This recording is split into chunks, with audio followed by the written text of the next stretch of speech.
Hello, my name is María de Jesús Ramírez Hernández. I'm from team number 5 and our project is homemade Play-Doh. So I will present to you the rest of the team. Here we have the names.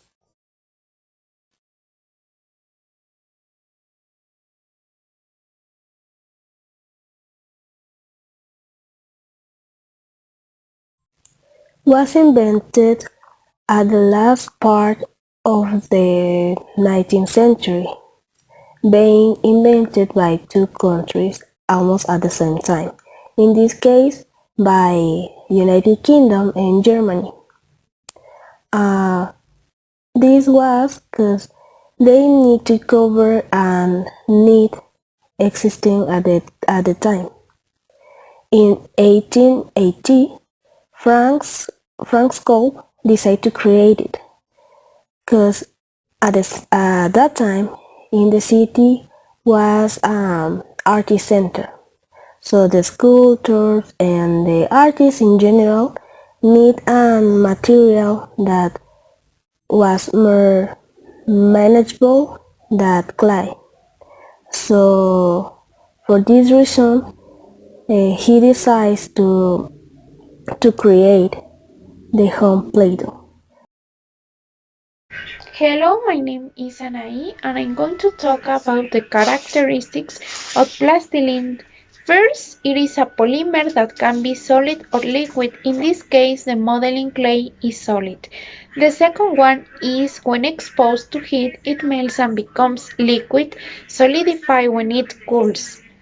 So, it is prepared with flour and water, knead it a little until it doesn't stick in the hands, and then add edible coloring and a few drops of oil. It is moldable. It contains among its components such as oil, wax, zinc, sulfur, and cadmium. Finally, plasticine is an element of great help in early childhood education, where it is possible to stimulate the creativity and motor skills of the little ones. And that's all for me. Thank you for your attention. Hello, good morning. My name is Patricia and I'm going to talk about the materials. The materials that we need to make a Play-Doh will be water, oil, flour, salt, a colorant, a glass, a bowl, and a spoon. Having all this, can we proceed with the preset and with my parents? Hi, I am MONSERRAT RANCAñO and today we are going to make a Play-Doh. Okay, first we are going to add the flour. Okay. And then a salt.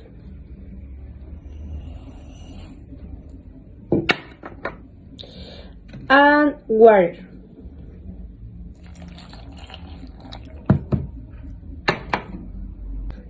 Next, 3 tablespoons of oil.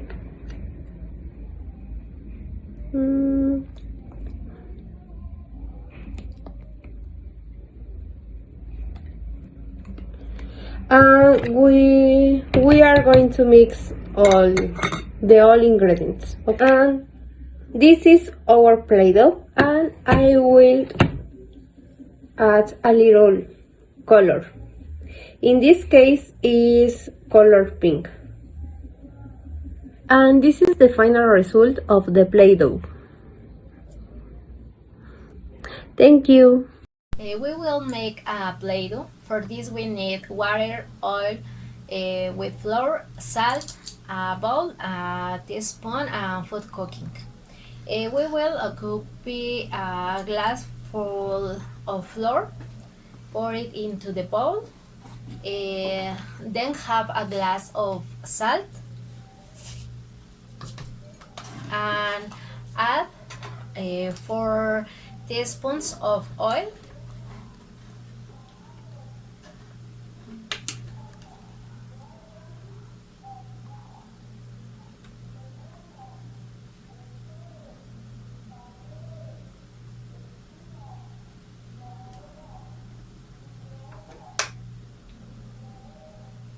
and half a glass of water.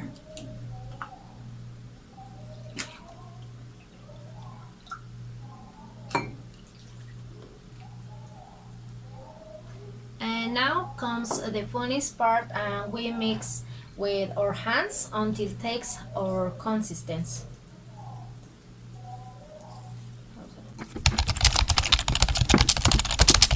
And mix, and we already have our pink Play-Doh. Hello, my name is Patricia Segura, and this video is for explain how to make homemade Play-Doh. In a bowl, we add 1 glass of flour, 1/2 glass of salt, 4 spoons of oil, and 1 half glass of water. Then mix until it no longer stick to your fingers, and then just add 3 drops of the food coloring of your choice and knead. And then that's all. We have the homemade Play-Doh. Thank you very much. Hello, I'm Bitia, and I will tell you a little bit about the types of plastilin that exist. As well as know, plastilin was created of the need to create a more malleable material than clay, and nowadays there are different types of plastilin. For example, the Play-Doh plastilin, which is the one we teach you how to make, and it is the most sold of the market for its flexibility and variety of colors. The vegetable plastilin, because it is a material, it doesn't harder and it is very easy to mold. We have the smart plastilin, the plastilin for babies, the magic plastilin, the gluten-free plastilin, the magnetic plastilin, and the slime plastilin. And well, some brands of the Play-Doh often add gluten to the mixture, and the result is a colorful, malleable, and no toxic dough. And well, that's all for me, and thank you.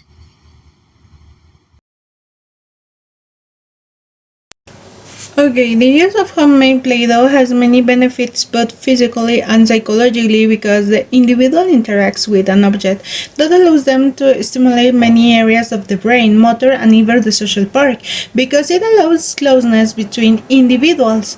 It is highly recommended to use this material with elementary and preschool students since it is softer than commercial Play-Doh and the toxicity is almost zero. However, you should always have adult supervision to prevent accidents. Another advantage that Play-Doh offers with children is that it allows them to develop fine motor skills because by constantly working with their hands and fingers, they are exercise, and then when the time comes to start the literacy processes, the children will have an easier time handling pencils, tracing letters, and concentrating.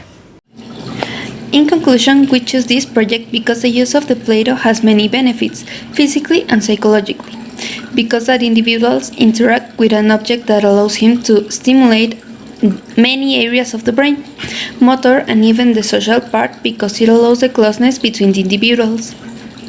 It is highly recommended that to use this material with elementary and preschool students since it is softer than commercial Play-Doh and the toxicity it is almost zero.